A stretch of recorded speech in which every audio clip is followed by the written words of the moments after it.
गांव में सत्यम नाम का एक सीधा सादा नौजवान रहता था।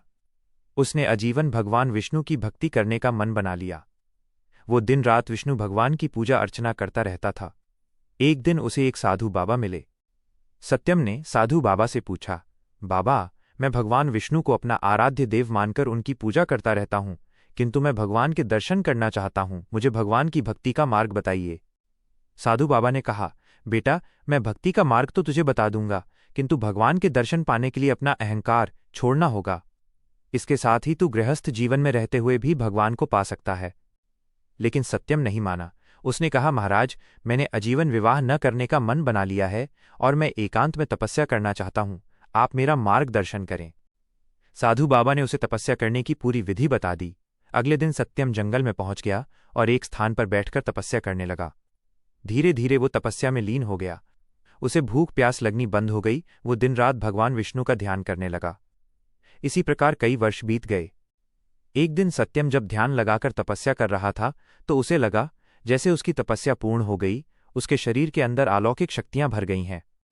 ये देखकर सत्यम बहुत खुश हुए। उसने भगवान के इस चमत्कार को नमन किया और वो तपस्या करने लगा। तभी एक पेड़ पर एक चिड़िया चहचहा रही थी। उसकी आवाज से सत्यम की तपस्या भंग हो रही थी। चिड़िया इस सब से बेखबर चहचहा रही थी।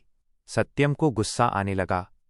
उसने आंख खोलकर चिड़िया से कहा, मूर्ख चिड़िया, तुझे दिखाई नहीं देता? मैं तपस्या कर रहा हूं।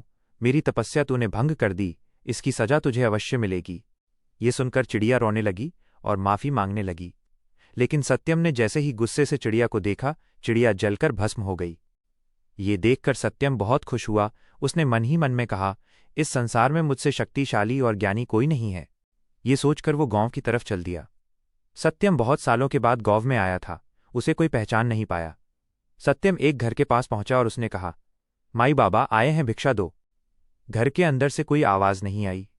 कुछ देर इंतजार करने के बाद सत्यम ने फिर कहा, माई भिक्षा दो। साधु की आवाज सुनकर घर के अंदर से एक औरत की आवाज आई। उसने कहा, साधु बाबा, तनिक इंतजार कीजिए, मैं अभी अपने पति को भोजन करा रही हूं, अभी नहीं आ सकती, कुछ देर बाद आकर आपको भिक्षा दूंगी। ये सुनकर सत्यम क्रोध से भर गया। उसने कहा, मूर्ख, जानती है मैं कितना ज्ञानी तपस्वी साधु हूं। मेरा अपमान करने का साहस इस संसार में किसी को नहीं है। तभी उस घर से आवाज आई, क्षमा कीजिए महाराज, किंतु मैं अपने पति को भोजन कराए बिना बाहर नहीं आ सकती।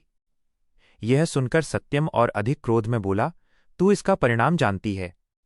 ये सुनकर उस घर से आवाज आई, महाराज, मैं कोई पेड़ पर बैठी चिड़िया नहीं हूं जो आपके क्रोध से भस्म हो जाऊंगी। ये सुनकर सत्यम आश्चर्य में पड़ गया। उसने कहा, तुझे ये सब कैसे पता? तब उस घर से आवाज आई, महाराज, यहां से कुछ दूर पर एक कसाई की दुकान है, आप वहां चले जाइए, आपको आपके प्रश्नों के उत्तर मिल जाएंगे। सत्यम उस दुकान की ओर चल दिया।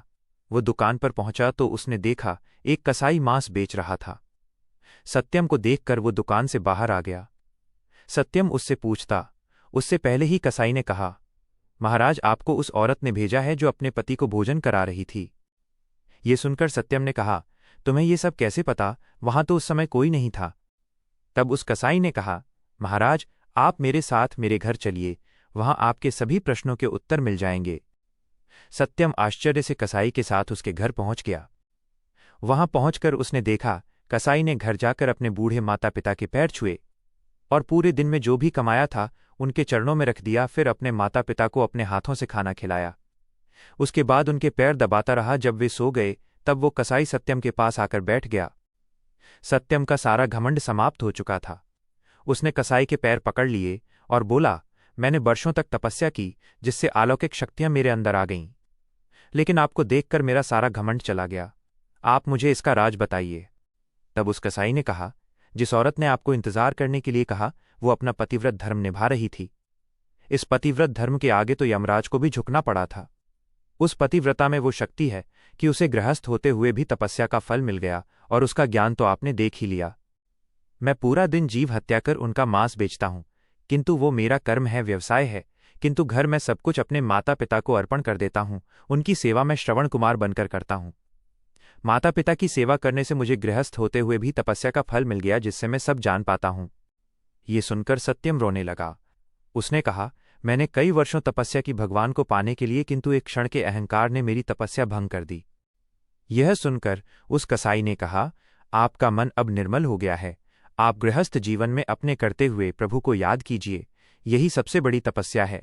आने कर्मों भागकर आप कभी प्रभु को नहीं पा सकते। ये सुनकर सत्यम अपने घर आ गया और गौ वालों की सेवा करने लगा।